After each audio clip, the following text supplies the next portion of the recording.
Shalom.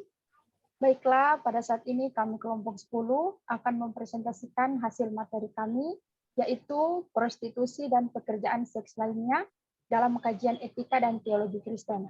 Tapi sebelum itu, kami akan memperkenalkan diri. Perkenalkan, nama saya Olivia Mali Aca, kelas Sistematika B semester 5, dan perkenalkan, nama saya Mirna Ma'arwa, kelas Sistematika B semester 5, dan kita masuk dalam materi dan dipersilakan kepada teman.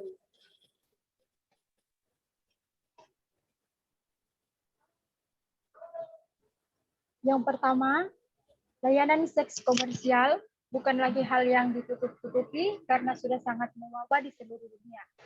Seks komersial merupakan bagian dari perbuatan zina yang juga dilarang oleh Allah. Meskipun Tuhan telah memberikan larangan untuk tidak melakukan hubungan seks kepada orang yang bukan pasangan suami istri, namun sejak zaman dahulu, pelaku seks komersial tidak pernah merasa gerah.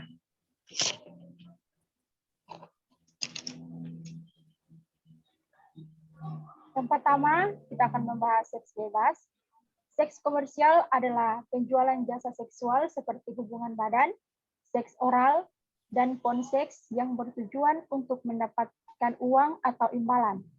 Seks komersial merupakan usaha yang laris di zaman ini, bukan saja secara personal, namun ada juga yang secara organisasi. Seks komersial diawali dengan timbulnya suatu asumsi bahwa seks itu menyenangkan, dan orang suka mencari kepuasan. Pada faktanya, kepuasan itu tak selalu didapatkan dari pasangan yang sah, apalagi jika orang tersebut belum menikah.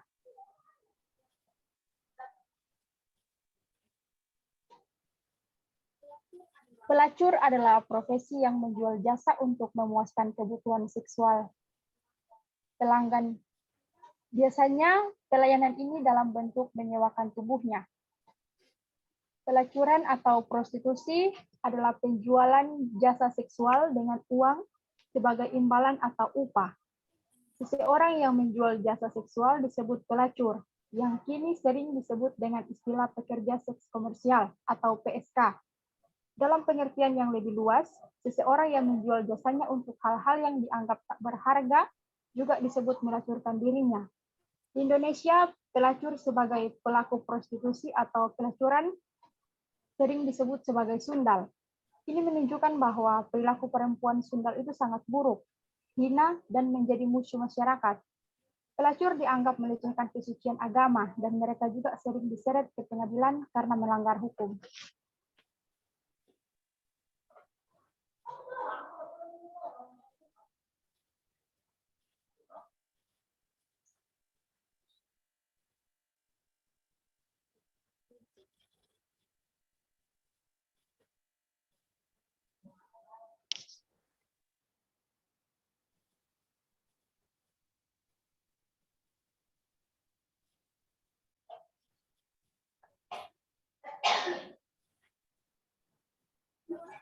Dalam suatu kasus prostitusi, sebagian orang menganggap perlu agar ditegakkan hukum seadil mungkin untuk menjerat mereka yang terlibat di dalamnya.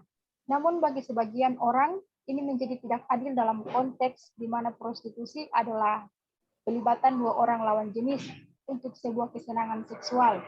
Mereka telah melakukan suatu kesepakatan dan tak ada yang dipaksakan. Jadi mengapa harus dihukum? Inilah fakta yang memang dihadapi.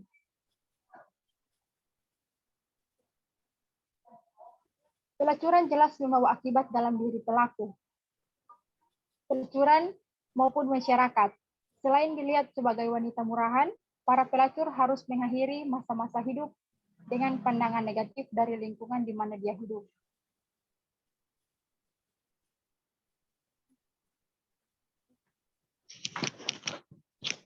Pandangan agama Kristen. Agama Kristen menyamakan penyembahan terhadap dewa-dewa lain selain kepada Allah sebagai pelacuran. Gambaran ini dapat ditemukan di dalam kitab Nabi Yeskiel pasal 23 dan kitab Nabi Hosea pasal 1 ayat 2-11.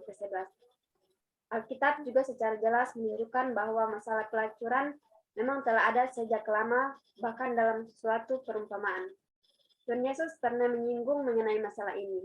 Di masa Perjanjian Baru, khususnya di masa Yesus ini, masyarakat cenderung menganggap negatif perlakuan pelacuran karena itu orang baik-baik biasanya tidak mau bergaul dengan mereka, bahwa menjauhkan diri dari orang-orang seperti itu.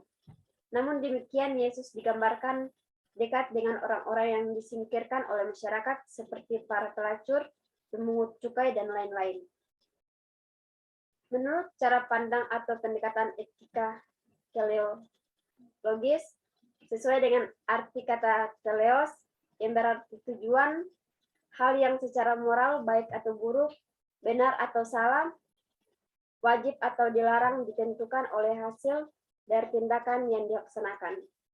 Maka jelas jika perbuatan menghasilkan hal yang baik secara moral, maka tindakan tersebut dapat dibenarkan secara moral. Dalam hal ini, hasil menentukan tindakan pada apa yang baik dan apa yang tidak baik. Pelacuran merupakan penolakan terhadap hukum kasih karena dalam Matius 2 ayat 39, Tuhan Yesus berkata, kasihilah sesamamu manusia seperti dirimu sendiri.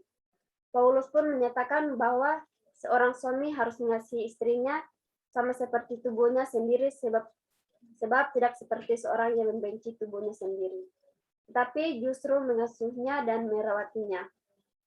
Efesus 5 ayat 8-9. Hal ini menegaskan bahwa tubuh kita harus kita jaga bukan untuk dilacurkan demi uang. Orang yang melacurkan dirinya tidak mengasihi tubuhnya sebagai bait Allah dan ciptaan Allah.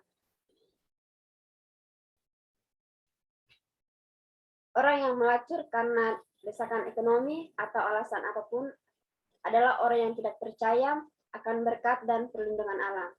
Matius 6 ayat 25-34 menjelaskan dengan panjang lebar bagaimana Allah sungguhnya mengasihi manusia jauh melebihi ciptaan yang lain. Jika Allah mengasihi burung-burung di langit dan bunga bakung di ladang, maka jelas Allah sangat mengasihi manusia melebihi ciptaannya yang lain. Sekian dari presentasi materi kami. Sekian dan terima kasih.